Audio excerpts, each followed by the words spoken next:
어떤 분들이죠? 제가 늘 얘기하는 상은 그쵸. 레이저를 많이 썼거나 지성이 심하거나 피부과에서 피부 관리를 엄청 열심히 하신 분들, 피부 관리 오래 하신 분들, 이런 분들, 그러니까 피부 상태가 너무 번질번질하다 그래야 되나? 약간 뭐 레이저 관리, 무슨 프락셀 관리, 뭐 이런 관리들을 너무 많이 받아서 피부가 얇아지신 분들,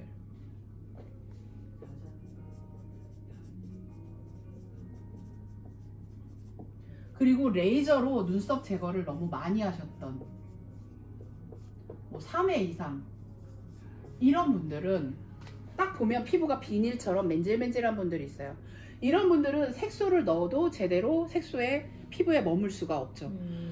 제가 원장님한테 항상 제가 수업 때 말씀드리는 게, 우리가 이렇게 피부 안에다가 색소를 넣어요. 그러면 이 대식세포나 호중구가 와서 얘네를 먹어서 밖으로 내보내야 되는데, 입자가 굵은 색소들을 못 물고 있던 대식세포들이 여기에서 머물고 있다가 죽잖아요. 죽으면 다른 대식세포가 먹고 또 걔가 죽고 또 먹고, 이러면서 얘네들이 이제 쪼가리 나오는 색소들을 이렇게 살짝 림프관을 통해서 내보내는데, 그 내보내는 역할을 못한 색소들이 남아서 우리 피부에서 색소가 머물러 있는 거거든요. 이 색소들이 다 소멸을 하려면 일정 기간이 걸리는데, 문제는 얘네가 들어갈 수 있는 공간이 어때요? 많지 않다는 거죠. 두껍지 않다는 거죠. 이 표피층도 굉장히 얇아요. 제가 처음에 반영구 시작했을 때 과연 저 표피층은 얼마나 두꺼울까, 이게 되게 궁금했어요. 왜? 어느 깊이로 해야 얘가 잘 남을까, 그게 궁금했거든요. 특히 엠보 할 때. 그런데 이 표피는 생각보다 굉장히 얇아요. 보통 뭐 종이 한 장 정도 두께밖에 안 된다고 하거든요. 그죠? 그런데 아이라인은 더 얇단 말이에요. 그럼 우리가 그 아이라인에 막 있는 힘껏 밀어 넣으면 아프기도 아프겠지만 문신이죠, 그건. 그러니까 오래 가요. 푸르게 오래 가요. 네. 자, 제가 아이라인 색소는 주로 유기색소라고 말씀드렸잖아요. 네. 유기색소로 아이라인을 했으니까 당연히 변색이 오겠죠. 그쵸?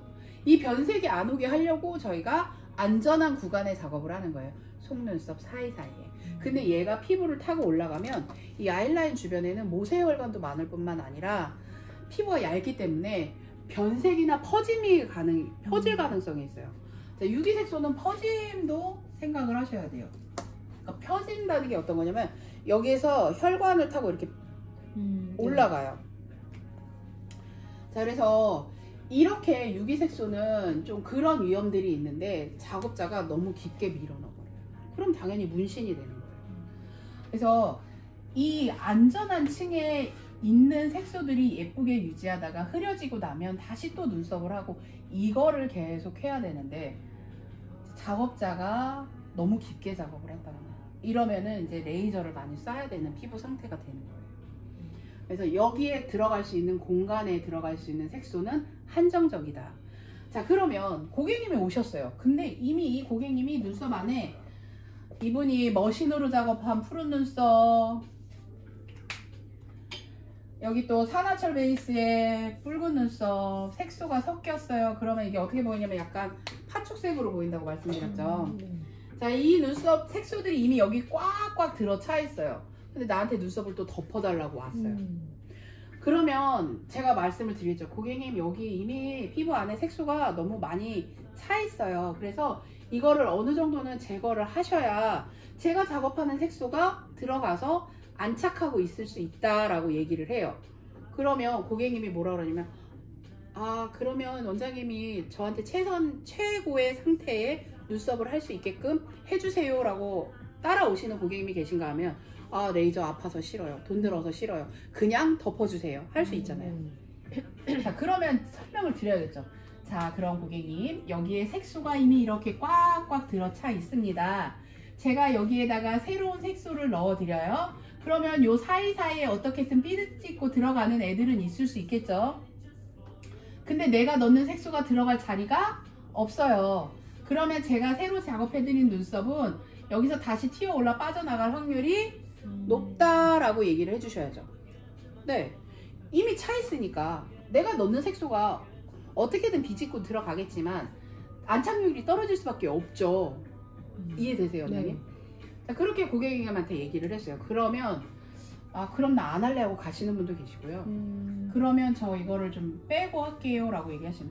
그러니까 두세 번이라도 제거를 하고 진행을 하는 거하고 그냥 때려 넣는 거하고는 또 틀려요. 그러면 내가 어떻게 안착을 시켰어. 그럼 얘네가 빠질 때는 언제 빠질까요? 여기 밑에 있는 애들이 제일 늦게 빠질 거 아니에요. 네. 새로 넣은 애들은 어때요? 빨리 빠져. 제일 먼저 빠질 거 아니에요. 제가 작업한 눈썹은 제일 먼저 흐려질 거예요. 그러니까 당연히 기존에 여기 둘러붙어 있는 애들이 안 빠진다는 얘기죠. 그러면 이거를 고객님한테 충분히 설명을 드려야 그렇구나. 그러면 내가 이거를 일부라도 어느 정도는 빼내고서 눈썹을 해야 되는구나 라고 생각을 그때는 하시겠죠. 근데 이것도 설명이 안 되는 분들 계세요. 제가 이거 설명하기도 전에 고객님은 눈썹 빼셔야지 그냥 할 수 없어요. 그냥 나가요. 며칠 전에 그랬어요. 그러면 그냥 그 잘못된 눈썹으로 사시는 수밖에 없어요. 그래서 이 부분을 설명을 드려서 어느 정도 이쪽에 색소를 좀 비워놓고 그 다음에 하면 좋고요. 레이저는 보통 뭐 한 달 간격으로 하기는 하는데 한 번 빼놓고 한 6개월 지나잖아요. 더 흐려져요. 훨씬 흐려져요. 그러니까 직후보다 2달, 3달, 넉 달, 5달 이렇게 여유만 있으면 한참 있다 오셔갖고 하는 것도 나쁘진 않아요. 지금 당장 이 고객을 놓쳤다고 생각하지 마시고 그 고객 피부를 생각한다면 한 달, 2달 텀을 두고서 하시면 좋거든요. 그래서 보통은 마지막 제거하고 이게 기본적으로 2달은 쉬었다 오시라고 하는데 사실 6개월 지나면 더 흐려지거든요. 잊어먹고 있으면 더 많이 흐려져요. 그럼 그 얘기는 뭐예요? 내가 2달 만에 눈썹을 해드렸어요. 같이 흐려져요. 같이.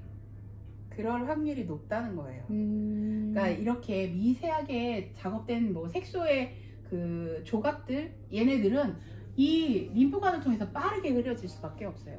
그래서 레이저 쏜 피부는 색소가 잘 남지도 않지만 남았다 하더라도 유지 기간이 짧다라는 걸 고객님들한테 꼭 상기를 시키셔야 돼요. 저는 그래서 레이저 하신 고객님들 오시면 고객님 제가 이거 레이저 하셨기 때문에 색소가 생각보다 오래 유지가 안 되고 1년 안에 빠지실 수도 있어요 라고 얘기를 해드려요. 그래서 이러한 부분들은 원장님들이 작업을 하시기 전에 고객님들 상담 단계에서 충분히 설명이 되지 않으면 설명을 해도 나중에 뭐라고 하시냐면 나 기억이 안 난다 그래요. 네. 그래서 저희가 뭐를 해요?